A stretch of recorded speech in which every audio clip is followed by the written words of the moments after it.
പാലാക്ക് ചീരയും ഉരുളക്കിഴങ്ങും കൊണ്ട് ഒരു നല്ല ടേസ്റ്റി ആയിട്ടുള്ള ഒരു കറിയായിരുന്നു ചെയ്യുന്നത്. ഒരു ചീരച്ചട്ടിയോ അല്ല കടായി എന്തെങ്കിലും ഒന്ന് വെക്കുക. ഒരല്പം വെളിച്ചെണ്ണ അങ്ങോട്ട് ഇട്ട് കൊടുക്കുക. ചെറിയ ജീരകം അങ്ങോട്ട് ഇട്ട് കൊടുക്കുക. ഇഞ്ചി അരിഞ്ഞത്, വെളുത്തുള്ളി, നമ്മുടെ എരിവിന് പാകത്തിൽ ഒരു 3-4 പച്ചമുളക് ഇതെല്ലാം കൂടെ അങ്ങോട്ട് ഇട്ട് കൊടുക്കുക. ഒരു തക്കാളിയും കൂടെ അരിഞ്ഞത്.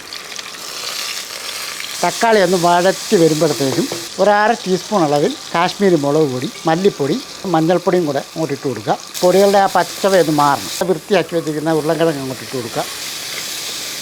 ഒരു 1/2 ഗ്ലാസ് വെള്ളം, പച്ചവെള്ളമാണ് ഞാൻ ഒഴിക്കുന്നത്. ആവശ്യത്തിനുള്ള ഉപ്പ് പൊടിയും കൂടി ഇട്ട് കൊടുക്കുക. ഇളക്കി കൊടുത്തതിന് ശേഷം ഇനി നമുക്കിതൊന്ന് അടച്ചു കൊടുക്കാം. ആ സമയം കൊണ്ട് പാലാക്ക് കൂടെ അരിഞ്ഞെടുക്കുക. ഒരു 3/4 വേവായതിനു ശേഷം ആ ചീര അങ്ങോട്ട് ഇട്ട് കൊടുക്കുക. നമുക്കിതിനകത്തോട്ട് കുറച്ച് മസാലപ്പൊടി, ഒരു 1/2 ടീസ്പൂൺ നല്ലപോലെ ഇളക്കി കൊടുക്കുക.